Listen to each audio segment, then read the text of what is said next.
बच्चों, आज का जो हमारा टॉपिक होगा वो हम बताएंगे आज एवरेज स्पीड क्या होती है, इंस्टेंटेनियस स्पीड क्या होती है, यूनिफॉर्म और नॉन यूनिफॉर्म स्पीड तो आप ऑलरेडी देख चुके हैं। फिर हम वेलोसिटी के बारे में बात करेंगे, उसमें भी एवरेज वेलोसिटी क्या होती है और इंस्टेंटेनियस वेलोसिटी क्या होती है, साथ साथ इसका एग्जांपल्स भी देखेंगे। फिर हम एक्सीलरेशन की तरफ चलेंगे, एक्सीलरेशन क्या होता है टोटल जानेंगे, डायमेंशन निकालेंगे, उसके यूनिट निकालेंगे। फिर हम देखेंगे नॉन यूनिफॉर्म और यूनिफॉर्म एक्सीलरेशन क्या होता है। आफ्टर इट हम देखेंगे कि एक इंस्टेंटेनियस एक्सीलरेशन क्या होता है, जिस प्रकार इंस्टेंटेनियस स्पीड और इंस्टेंटेनियस वेलोसिटी होती है उसी प्रकार इंस्टेंटेनियस एक्सीलरेशन भी होता है। फिर हम एक एवरेज एक्सीलरेशन भी निकालेंगे और साथ साथ एक एग्जाम्पल के तौर पे भी देखेंगे एवरेज एक्सीलरेशन निकाला कैसे जाता है। चलिए आज का लेक्चर शुरू करते हैं। एक बार हम रिवीजन कर दें कि आखिर वेलोसिटी क्या होती है, स्पीड क्या होता है, एक्सीलरेशन क्या होता है। एक बार आप थोड़ा सा समझ लीजिएगा। एक टॉपिक हमारा होता है डिस्टेंस, एक होता है डिस्प्लेसमेंट। ध्यान समझिएगा, displacement it is a scalar quantity, it is a vector quantity. ये एक स्केलर क्वांटिटी होती है अदिश राशि, जबकि ये क्या होती है एक सदिश राशि। डिस्टेंस क्या होता है, दो पॉइंट के बीच की दूरी को डिस्टेंस बोलते हैं। डिस्प्लेसमेंट क्या बोलते हैं, दो पॉइंट के बीच की न्यूनतम दूरी को, the minimum distance between two points is called displacement and the और ऐसा पथ जो कि दो बिंदुओं के बीच में चला गया हो, मतलब दो बिंदुओं के बीच का जितना भी पथ होता है वो हमारा डिस्टेंस कहलाता है। जो न्यूनतम पथ होता है, जो न्यूनतम दूरी होती है वो हमारी क्या कहलाती है, डिस्प्लेसमेंट। मतलब ये डिस्टेंस मतलब ऐसा कुछ भी हो सकता है, बट डिस्प्लेसमेंट मतलब एकदम straight line. Clear, straight line ही सबसे छोटी लाइन होती है। अब हम बात करेंगे, ये सब हमारा रिवीजन है, 2 मिनट में हम रिवीजन कर लेंगे। फिर हम डिस्टेंस में बात किए थे स्पीड, और इधर भी अब बात किए थे वेलोसिटी। स्पीड को बोलते हैं चाल। स्पीड बराबर क्या होता है, डिस्टेंस अपॉन टाइम। ध्यान समझिएगा। और वेलोसिटी बराबर क्या होता है, डिस्प्लेसमेंट अपॉन टाइम ना, डिस्प्लेसमेंट अपॉन टाइम। इसके बाद हमने बात किया था एक्सीलरेशन के बारे में। ये इधर होता है एक्सीलरेशन। एक्सीलरेशन जो हुआ करता था वो होता था velocity upon time. Velocity upon time मतलब वेलोसिटी को v से रिप्रेजेंट करते हैं, डिस्प्लेसमेंट को d से लिख सकते हैं, या फिर आप यस से लिख सकते हैं, जिससे भी आप चाहें लिख दीजिए। तो यस से ही मान लीजिए लिख दे रहे हैं, upon time, displacement upon time होता है ना। और ये क्या होता है, एक्सीलरेशन क्या होता है, एक्सीलरेशन को ए से रिप्रेजेंट करते हैं, ये वेलोसिटी अपॉन टाइम होता है। अगर हम इसको और डीपली में जाने, इक्वल टू वेलोसिटी वैल्यू रख देंगे S upon T divide by में टी, मतलब S upon T square, where S is a displacement. हमने यहाँ पर जाना स्पीड क्या होता है, डिस्टेंस क्या होता है, डिस्प्लेसमेंट क्या होता है, वेलोसिटी, एक्सीलरेशन, ये सब कुछ जान लिया था। सिंपल। अब हम जानेंगे एवरेज स्पीड क्या होती है। भाई ये एवरेज स्पीड होती क्या है, एवरेज स्पीड। और एवरेज वेलोसिटी क्या होती है। एवरेज स्पीड हेडिंग डालेंगे एवरेज स्पीड, और इधर हेडिंग डालेंगे एवरेज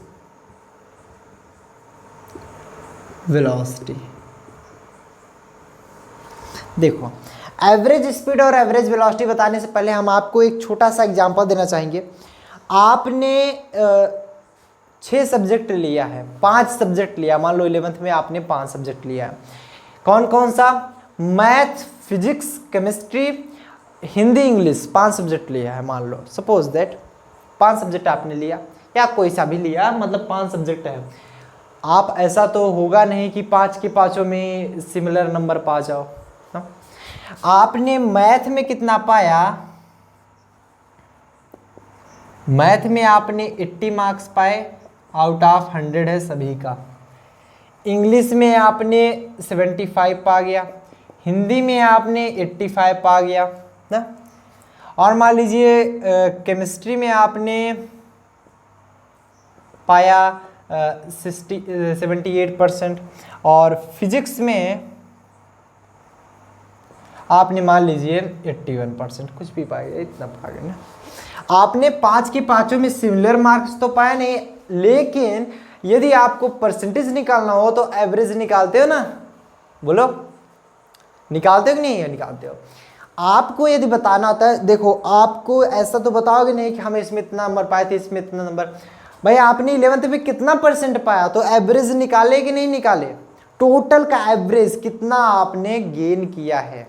तो करते क्या हो, बहुत अच्छा एग्जांपल दे रहे हैं, करते क्या हो, अगर एवरेज निकालो, एवरेज इसका सभी का एवरेज निकालो, तो करते क्या हो, सभी को जोड़ लेते हो, 80 प्लस 75 प्लस 85 प्लस 78 प्लस 81 अपान टोटल जो मार्क्स होता है, टोटल ऐड कर लोगे, टोटल कितना है, इसके लिए भी 100, इसके लिए भी 100, इसके लिए भी 100, 100 मतलब 500 ना, यही तो होता है। अब इसको निकालोगे तो ये एवरेज निकला, लेकिन एवरेज परसेंटेज आप निकाल के बताते हो ना कि एवरेज ही बताते हो। एवरेज परसेंटेज निकालते हो तो बात कर लेते हैं एवरेज परसेंटेज की। एवरेज परसेंटेज जब आप लोग निकालते हो तो इधर क्या करते हो, 100 से मल्टीप्लाई कर देते हो, 80 plus 75 plus 85 plus 78 plus 81 divide by में 500 मल्टीप्लाई में 100 लिख दो। ऊपर वाले में 100 से मल्टीप्लाई होता है, ऊपर वाले में। तो आप किए क्या, एवरेज निकालने के लिए आपने जितने नंबर पाए थे टोटल का सम डिवाइड बाई आउट ऑफ कितना था, मतलब कितना आपका तो एक्चुअल मार्क था उसका डिवाइड करके दिए थे। तो एवरेज स्पीड क्या होती है, टोटल, जैसे यहां पर आपने देखा टोटल जो मार्क्स पाए थे आप, कितने में से मार्क्स पाए थे, 100 में से, मतलब 500 में से इतने मार्क्स पाए हैं आप लोग, उसका भी सम कर लेंगे। तो ऐसे टोटल डिस्टेंस, कितना डिस्टेंस आपने ट्रेवल किया है, टोटल डिस्टेंस, और कितने टाइम में, टोटल कितना टाइम लगा, उसका भी सम हमारा क्या कहलाता है, एवरेज स्पीड। मतलब the ratio of total distance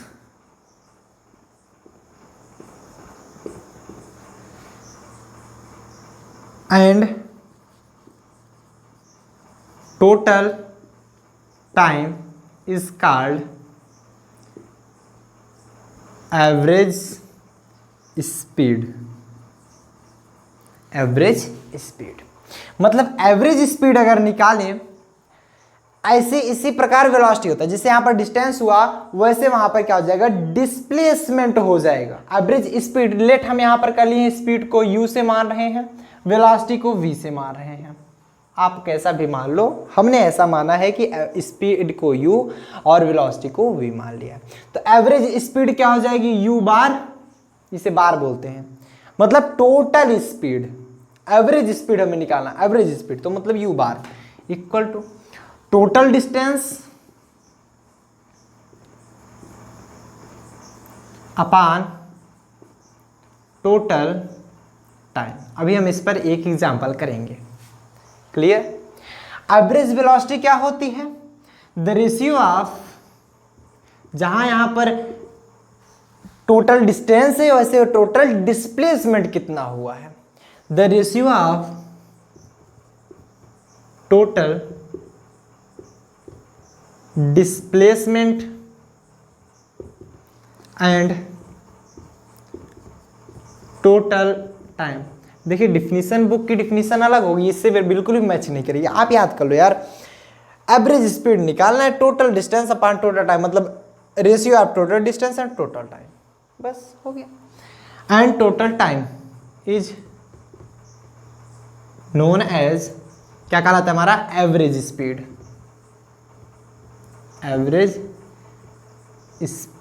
average velocity, ठीक, कंफर्म। यहां पर हमने v माना है तो v बार लिखेंगे एवरेज वेलोसिटी के लिए, टोटल डिस्प्लेसमेंट लिखेंगे यहां पर, total displacement upon total time. Clear होता है, सबको समझ में आता है, क्लियर है।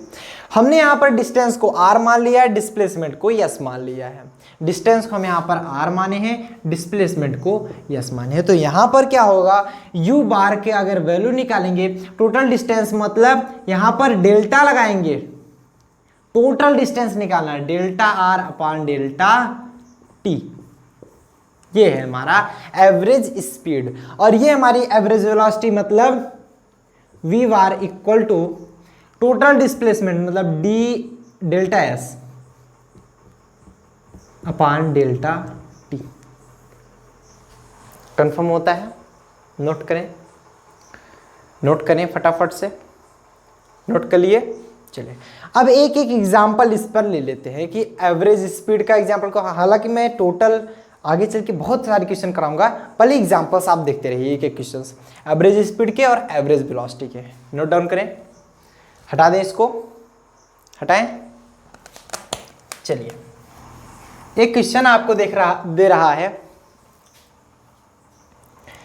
ए कार, क्वेश्चन है ध्यान समझिएगा, a car is travel 50 kilometre in 1 hour, मतलब एक कार है 1 घंटे में 50 किलोमीटर जा रही है, कम 80 किलोमीटर इन 1.5 आवर एंड, ध्यान समझते चलिएगा, and 70 kilometre in 2 hour. Find average velocity.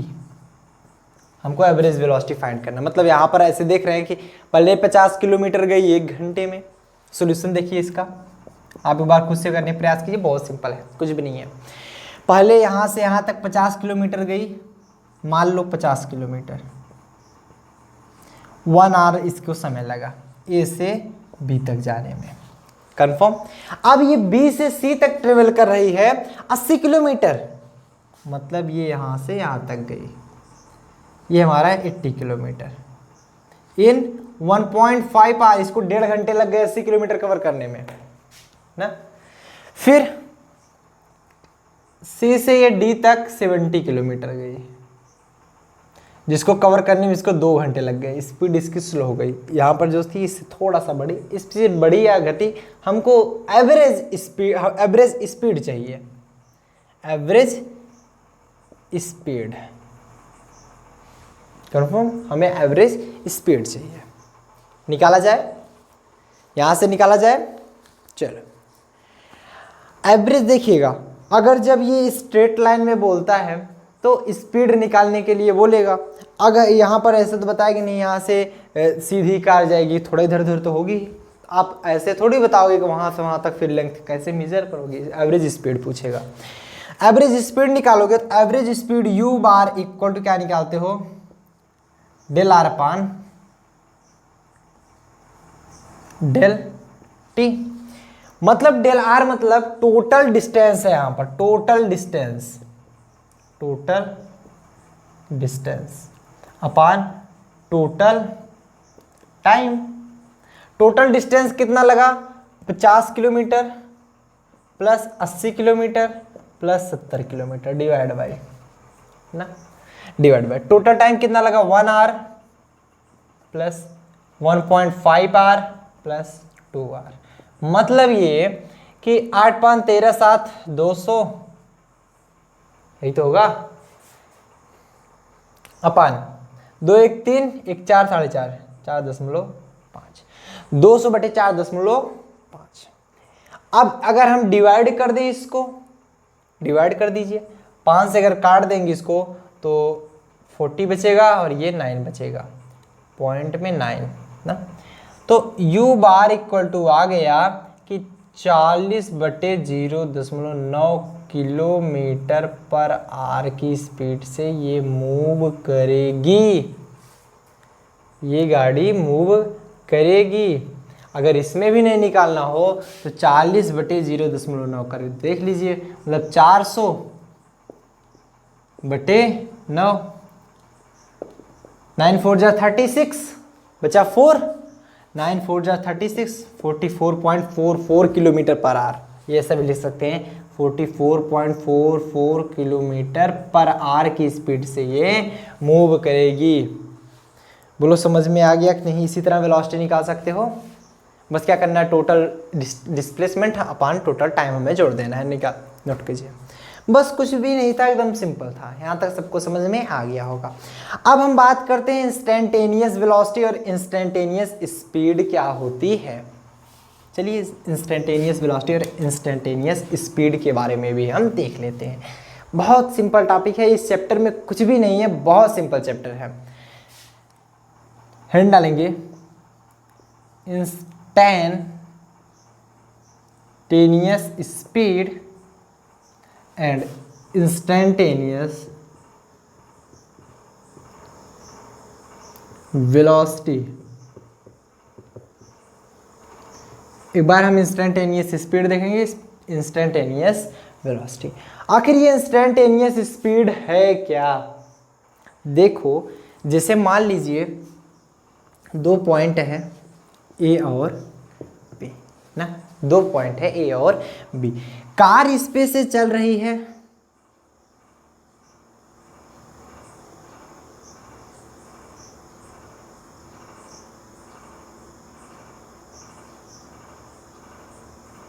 ये कार जो इस पे से चल रही है, तो कार की स्पीड तो एवरेज स्पीड भी निकालना जान गए, स्पीड कैसे, एवरेज स्पीड कैसे निकालेंगे, सब कुछ जान गए आप लोग। लेकिन इंस्टेंटेनियस स्पीड क्या होती है, जिसे बोलेंगे तात्क्षणिक स्पीड बोलेंगे उसे। तो कुछ क्षण के लिए, मतलब डेल्टा टी का वैल्यू जो ऐसे निकालते हो ना, एवरेज स्पीड जो निकालते हो, बार यू बार जो होता है वो total time, distance upon total time. यहाँ पर डेल्टा टी की वैल्यू इतना कम कर दो कि लगभग 0 के बराबर आ जाए, तब जाकर उस पर जो वेलोसिटी, उस पर जो स्पीड होगी वो क्या होगी, इसकी इंस्टेंटेनियस स्पीड। ठीक,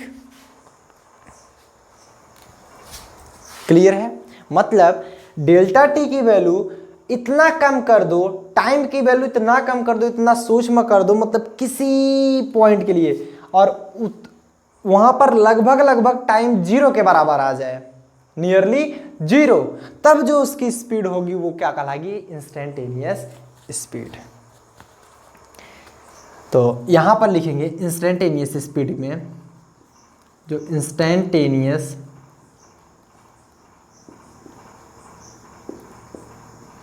speed is a speed of particle of any particle when the value of delta t, when the value of delta t nearly become 0 is called instantaneous speed।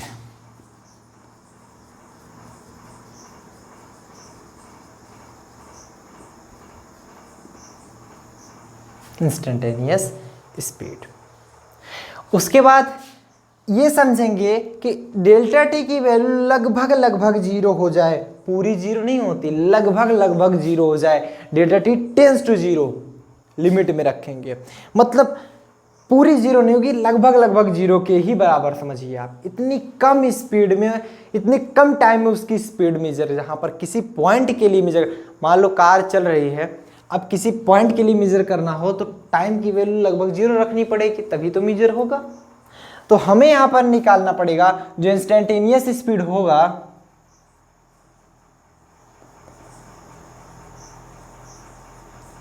Speed equal to limit delta T को हम tends to 0 रख देते हैं, delta R upon delta T.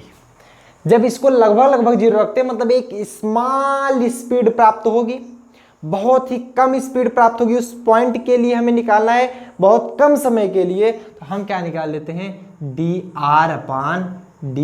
D मतलब बहुत ही सूक्ष्म के लिए लगता है, ये मतलब इंस्टेंटेनियस स्पीड dr/dt लगता है। क्लियर कर रखना, इंस्टेंटेनियस स्पीड dr/dt क्यों लगा? अब कहोगे सर dt अब r होना चाहिए। यहां पर क्या है, डेल्टा नहीं प्रयुक्त हुआ है, यहाँ पर हम डिफ्रेंशिएटिंग नहीं कर रहे हैं, यहाँ पर हम ये देख रहे हैं उसके r की वैल्यू। देखो जैसे यहाँ पर हम कोई पॉइंट है, एक सर्कल है, मान लो इसका एरिया कैपिटल A है, अगर हम एक स्मॉल एरिया मान ले, कोई स्मॉल एरिया, तो हम क्या लिखते हैं dA लिखते हैं। कोई टाइम है t लग रहा है, कोई स्मॉल टाइम लगना और dt लिखते हैं, मतलब एक छोटी क्वांटिटी है ये। वैसे एक स्मॉल डिस्टेंस के लिए dr लिखते हैं और स्मॉल टाइम। क्लियर रखना। अरे भाई यहाँ पर कोई इस जीरो समय के लिए हमें निकालना हो लगभग लगभग, तो यहाँ पर कोई छोटा सा डिस्टेंस लेंगे ना, बहुत छोटा सा, वही चीज़ करा है। इंस्टेंटेनियस स्पीड हम किसी कम से कम दूरी के लिए, किसी कम से कम टाइम के लिए निकालते हैं। और एवरेज क्या होता है? एवरेज टोटल के लिए निकाला जाता है। नोट करें, नोट करें। क्लियर है? क्लियर? चलिए, अगर हम इंस्टेंटेनियस वेलोसिटी की बात करें, इंस्टेंटेनियस वेलोसिटी की बात करें, वही चीज सेम टू सेम टॉपिक है। Instantaneous velocity is a velocity of A particle when the value of delta T is nearly become zero. मतलब यहां पर भी अगर हम बात करें, जो इंस्टेंटेनियस वेलोसिटी होगी हमारी equal to limit delta T tends to zero. यहाँ पर यस लिए थे ना, delta S upon delta T, मतलब एक small quantity D S upon D T प्रयुक्त करेंगे। नोट करें, फटाफट से नोट करें सब लोग, हटा जाए यहाँ से। सबको समझ में आ गया? चलिए हटा दें। अब इसके बाद का जो हमारा टॉपिक आता है वो एक्सीलरेशन पर चलते हैं हम।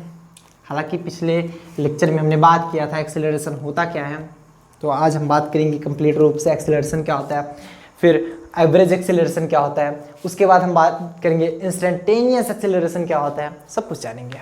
ठीक, हेड डालेंगे एक्सीलरेशन।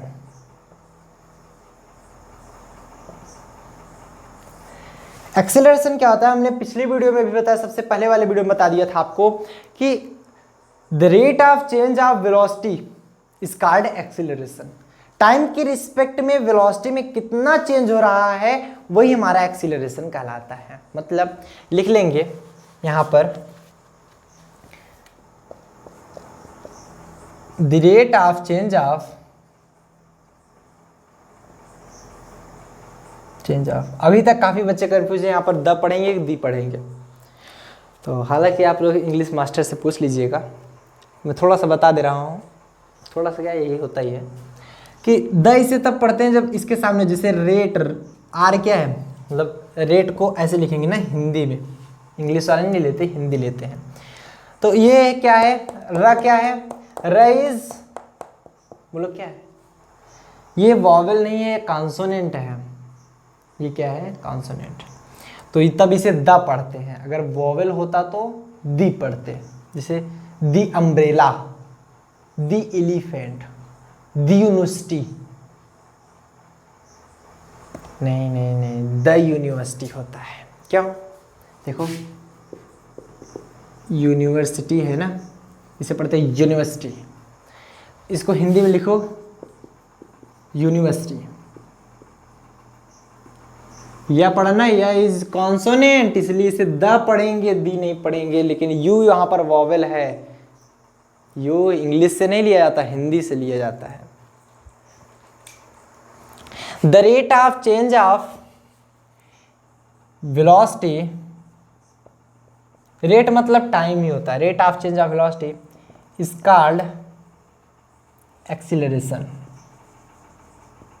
एक्सीलरेशन इसे it is represented as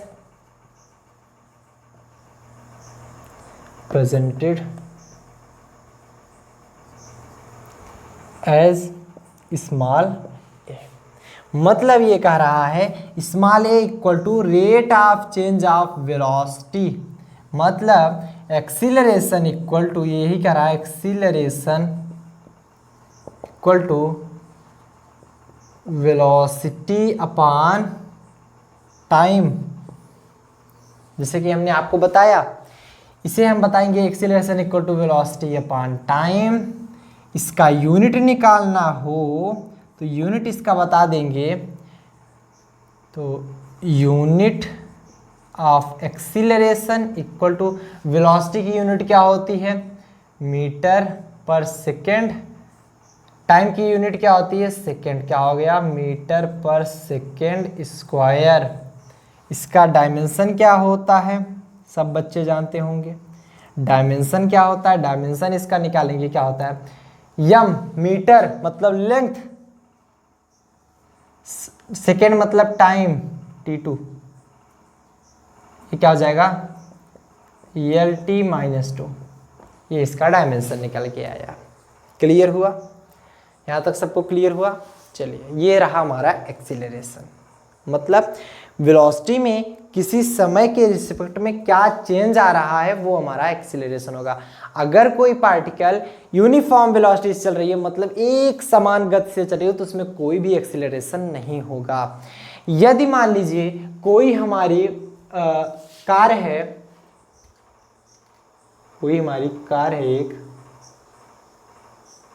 Motu Patlu वाली, जो कि मान लो 50 किलोमीटर पर आवर की ही स्पीड से चल रही है, इसमें कोई भी चेंजेस नहीं आ रहे हैं, देयर इज नो एक्सीलरेशन। यहाँ पर ए की वैल्यू 0 होगी। अगर ये डिफरेंट वेग से चल रही है, डिफरेंट स्पीड से चल रही है, तब यहाँ पर एक्सीलरेशन होगा। मतलब इसकी वेलोसिटी अगर चेंज हो रही है समय के रिस्पेक्ट में, एक तो बार 50 किलोमीटर पर घंटे की चाल चली ए से बी तक, फिर यहाँ से जब चली तो यहाँ से 70 किलोमीटर पर घंटे की चाल से चली, तब यहाँ पर acceleration does not equal to 0। Acceleration यहाँ पर एग्जिस्ट करेगा, होगा, 0 के बराबर नहीं होगा एक्सीलरेशन। क्लियर, समझ आया? चलो,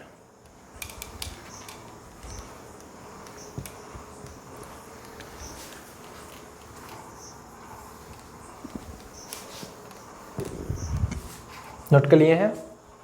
नोट कर लिए? इसीलिए आप ध्यान दोगे, कभी भी जो एक्सीलरेशन होगा इस फॉर्म में नहीं दिखा होगा आपको कि v/t, हमेशा डेल्टा v/t के रूप में दिखता है। कि किसी भी समय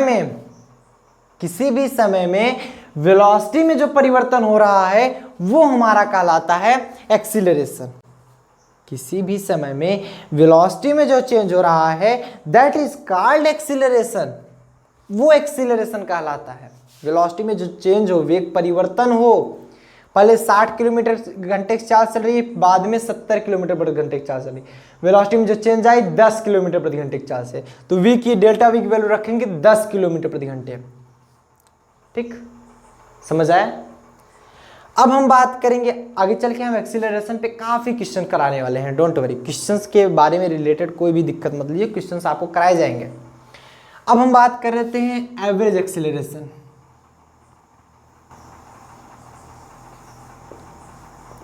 एवरेज एक्सीलरेशन कैसे निकालेंगे? The ratio of change in velocity and total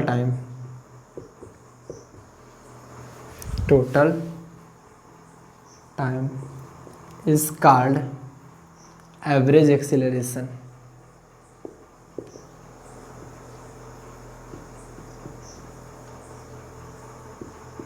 वो हमारा एवरेज एक्सीलरेशन कहलाता है। अब देखिए, समय के साथ परिवर्तन होना चाहिए, मतलब जो चेंज हो रहा है वो टाइम में भी कितना चेंज हो रहा है, ऐसा नहीं है कि टाइम आपका इधर 1 घंटे लग रहा है उधर 4 घंटे लग रहा है, 4 1 5 घंटे लगा दोगे, नहीं। The ratio of change in velocity and total time, change in total time लिख लीजिए, एंड चेंज इन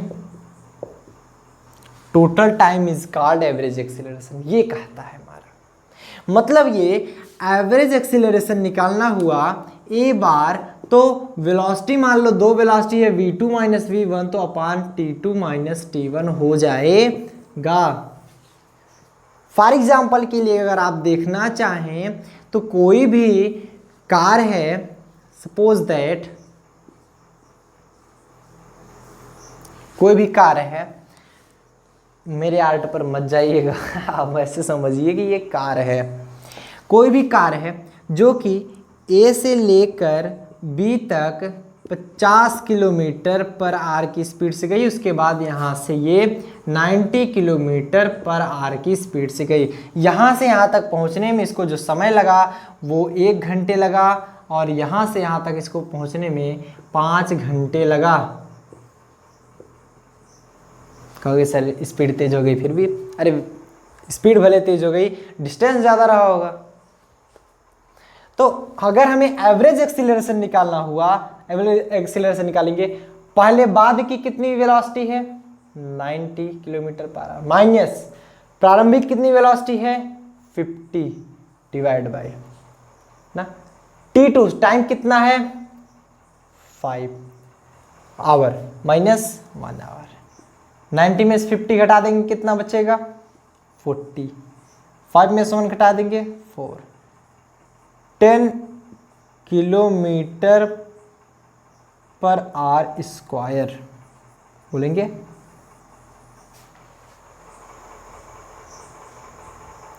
सही है, या फिर आप मीटर पर सेकंड स्क्वायर में निकालिए,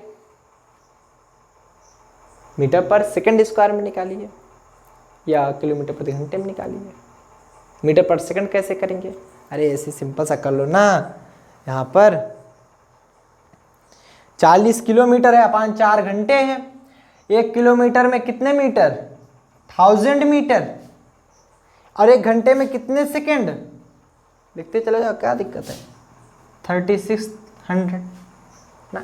अरे हमें घंटे को सेकंड में बदलना है, 1 घंटे में 36 सेकंड, 4 घंटे में 4 गुणे 36 सेकंड ना।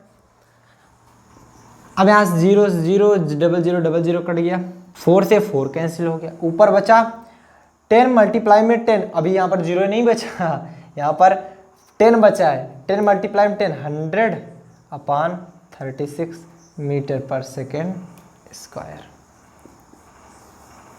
ये बचा है 100 अपान 36 मीटर पर सेकेंड स्क्वायर। ये हमारा बचा एवरेज एक्सीलरेशन। अगर हमें यहीं पर फाइंड करना हो इंस्टेंटेनियस एक्सीलरेशन क्या होता है, तो यहाँ पर सिंपल से लिख लेंगे इंस्टेंटेनियस एक्सीलरेशन जो होता है वो limit delta T tends to 0 delta V upon delta T, मतलब v2 minus V one upon t2 minus t1, वही चीज। तो यहां पर लिख सकते हो dv upon dt,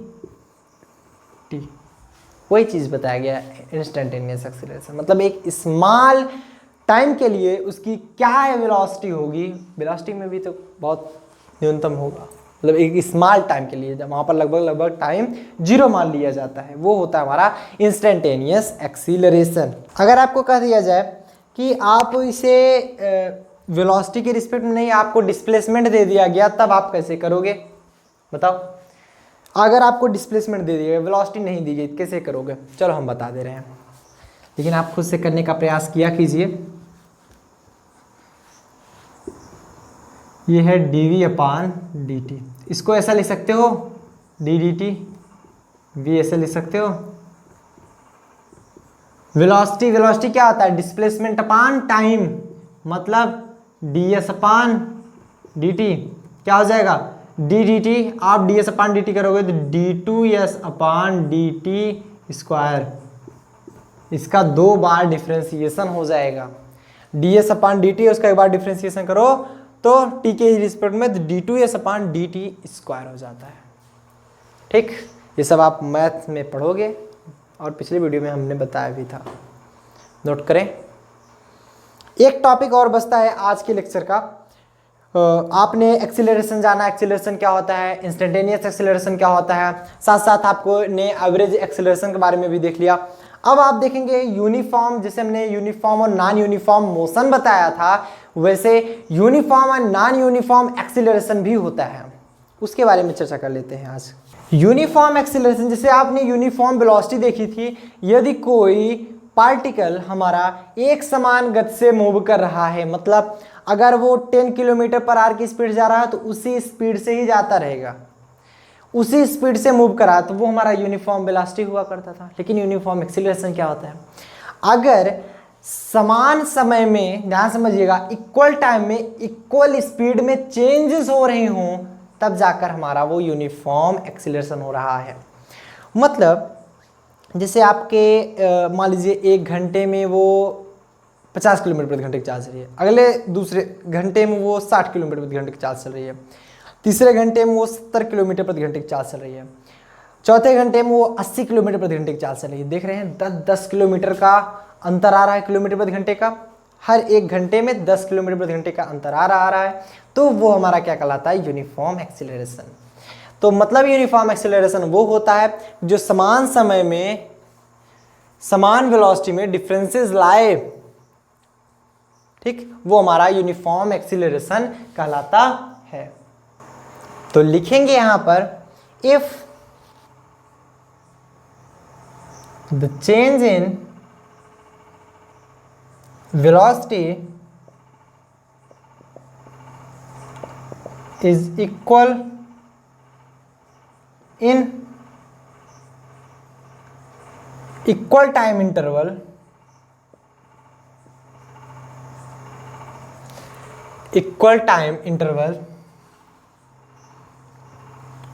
then the acceleration is called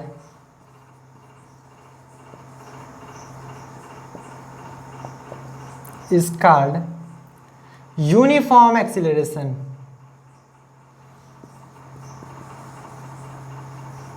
uniform acceleration मतलब ये, यदि समान समय अंतराल में, समय अंतराल कहा जा रहा है, टाइम इंटरवल, टाइम नहीं, समय नहीं कहा, समय अंतराल, समान समय अंतराल में जो वेलोसिटी में समान चेंज हो, समान परिवर्तन हो, समान समय अंतराल में वेलोसिटी में समान समय अंतराल हो तो समान अंतर हो, वेलोसिटी में जो हमारा वेग है वो समान अंतर हो, वेग में जो अंतर हो रहा है, वेग में जो अंतर हो रहा है वो समान समय में समान रूप से अंतर आए, तब जो एक्सीलरेशन उत्पन्न होगा वो क्या कहलाएगा, हमारा यूनिफॉर्म एक्सीलरेशन। मतलब इसके कहने का मतलब बहुत ही साफ है, ध्यान से समझेंगे।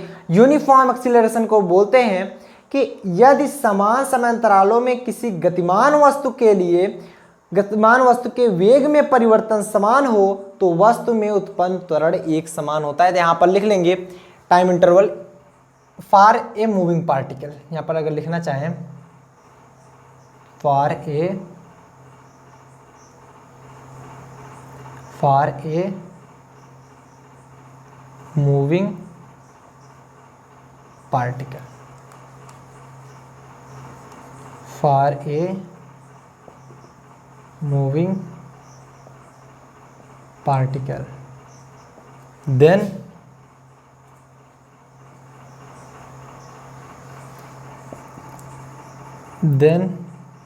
acceleration is called uniform acceleration। Clear है, मतलब समान समय होना चाहिए। आप यहां से समझिए, पॉइंट है ए से बी, बी से सी, सी से डी, ऐसे ए बी सी डी, समय चेंज हो रहा है, यहाँ पर 1 घंटे लगेंगे, मान लो यहाँ पर 2 घंटे लगेंगे, यहाँ पर 3 घंटे लगेंगे, मतलब पहले घंटे में, फिर अगले दूसरे घंटे में, यदि अगले तीसरे घंटे में। समान तो हमारा हर 1 घंटे में चेंज हो रहा है, पहली चीज हो गई। ऐसा नहीं पहले में 1 घंटा, दूसरे में 2 मिनट, तीसरे में 4 घंटे, चौथे में 8 घंटे, ऐसे नहीं चेंज हो। समान समय अंतराल में, समय अंतराल भी हमारा समान होना चाहिए, मतलब एक एक घंटे का समय अंतराल है तो एक एक घंटे का ही समय अंतराल होना चाहिए। और वेलोसिटी में भी समान ही चेंज आए, मतलब यहाँ पर कोई पार्टिकल है जो कि 90 किलोमीटर पर आवर से मूव कर रहा है, वो यहाँ से जब मूव करेगा वो 80 किलोमीटर पर आवर से अगर मूव कर रहा है, फिर यहाँ से जब मूव करेगा वो 70 किलोमीटर पर आवर से मूव कर रहा है, तब जाकर वो एक्सीलरेशन हमारा यूनिफॉर्म एक्सीलरेशन होगा। समय अंतराल हमारा समान है एक एक घंटे, भले 3 घंटे है तो यहाँ से लेकर 3 घंटे ना, नहीं तो 1 घंटे 1 घंटे 1 घंटे। क्लियर। एक बार 90 किलोमीटर पर आवर, फिर 10 किलोमीटर प्रति घंटे की चाल कम हुई, फिर अगर ये बढ़ जाती तो वो नॉन यूनिफॉर्म एक्सीलरेशन होता, फिर से ये 10 किलोमीटर प्रति घंटे की चाल से कम हुई, मतलब हर 1 घंटे में 10 किलोमीटर प्रति घंटे की चाल कम हो रही है तो हमारा यूनिफॉर्म एक्सीलरेशन होगा। अगली हेडिंग डालेंगे non uniform acceleration. Non uniform acceleration क्या होता है, ये क्या लिख दिए जी, नॉन यूनिफॉर्म एक्सीलरेशन। यहां पर देखेंगे if the change in velocity, if the change in velocity, same यही रहेगा, बस डिफरेंट इसमें क्या है, if the change in velocity is equal है, यहां पर is not equal, is not equal, बाकी सब कुछ वही है, in equal time interval, equal time interval, equal time interval में चेंज समान रूप से चेंज नहीं आ रहा है for a moving particle, for a moving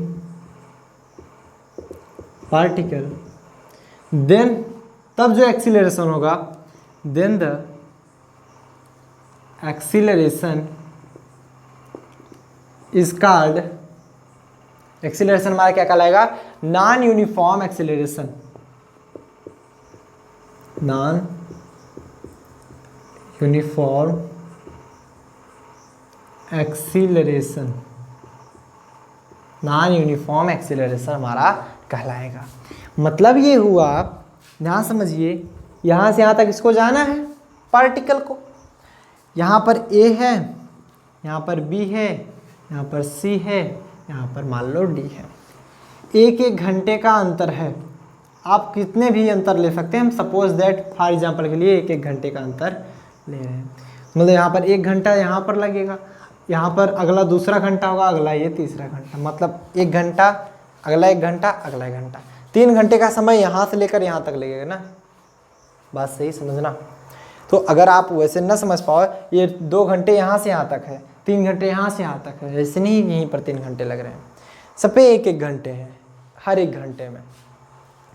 यहाँ पर अगर कोई पॉइंट है, पार्टिकल है, कोई कैसा भी पार्टिकल, मान लो एक कार ही है, मान लो एक ट्रेन है, वो चल रहा है मान लीजिए यहाँ से 70 किलोमीटर पर आवर, अगले घंटे में वो 80 किलोमीटर पर आवर, अगले घंटे मान लीजिए वो 50 किलोमीटर पर आवर, तब ये नॉन यूनिफॉर्म एक्सीलरेशन हो जाएगा, क्योंकि 70 से 80 गया, 10 किलोमीटर प्रति घंटे की चाल चला, आगे बढ़ा, 80 से यहाँ पर अगर 90 गया होता तब तो यूनिफॉर्म होता, लेकिन डायरेक्ट वो 50 पे आ गया, मतलब चेंज हो गई, सीरीज उसकी कट गई, तब वो नॉन यूनिफॉर्म हो गया। मतलब हर एक एक घंटे पे इसमें जो वेलोसिटी में चेंज हो रहा है वो समान चेंज नहीं हो रहा है। यहाँ पर हर एक एक घंटे में जो वेलोसिटी में चेंज हो रहा था 90 से 80, 80 से 70, लेकिन यहाँ पर क्या हुआ, समान चेंज नहीं हो रहा है। एक बार 70 से 80 मतलब 10 किलोमीटर प्रति घंटे की चाल से बढ़ी स्पीड, फिर यहाँ से 30 किलोमीटर प्रति घंटे की चाल से कम हो गई, समान अंतर नहीं, यहाँ से देख रहे हैं 10 किलोमीटर प्रति घंटे की चाल से कम हो रही है या बढ़ रही होती तो समान होता। तो आज के बस इतना ही, मिलते हैं इसी तरह के और इंटरेस्टिंग वीडियो के साथ। टिल देन बढ़िया से पढ़ाई कीजिए। आने वाले वीडियो में हम ज़्यादा से ज़्यादा कुछ क्वेश्चंस लेकर आएंगे, उसके बाद हम इक्वेशन ऑफ मोशन प्रूफ कराएंगे। इक्वेशन ऑफ मोशन क्या होता है उसके बाद उसका प्रूफ भी देखेंगे। बढ़िया से पढ़ाई करते रहिए। All the very best.